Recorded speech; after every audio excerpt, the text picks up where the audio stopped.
اعوذ باللہ من الشیطان الرجیم بسم اللہ الرحمن الرحیم اللہم صلی علی محمد وعلی آل محمد۔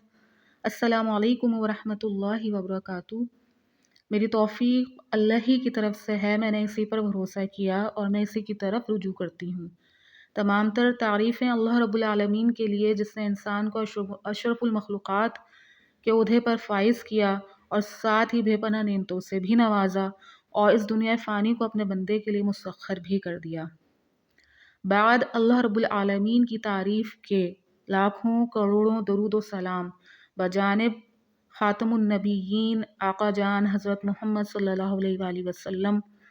اللہ رب العالمین کا بڑا کرم کہ اپنے محبوب صلی اللہ علیہ وآلہ وسلم کا امتی بنایا، اور میری خوش نصیبی کہ آقا جان خاتم النبیین حضرت محمد صلی اللہ علیہ وآلہ وسلم کا ذکر کرنے والوں، ان پر درود شریف بھیجنے والوں کی فہرست میں مجھ ناچیز کا بھی نام شامل ہو جائے۔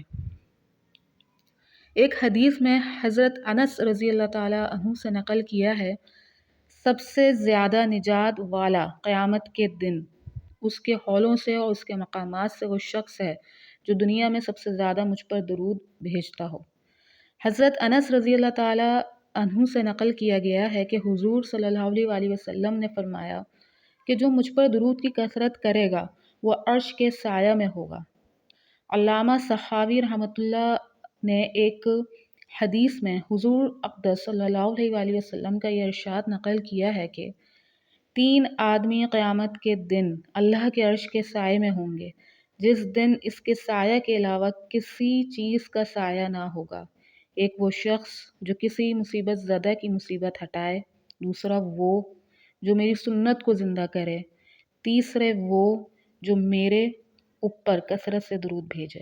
کتاب فضائل درود شریف۔ اپنے نبی خاتم النبیین حضرت محمد مصطفیٰ صلی اللہ علیہ وآلہ وسلم کو پہچانیے، ان سے محبت کیجیے، ان سے اپنا رشتہ مضبوط کیجیے اور خوب درود و سلام کا تحفہ خاتم النبیین حضرت محمد صلی اللہ علیہ وآلہ وسلم کی خدمت اطہر میں دل و جان سے پیش کیجیے۔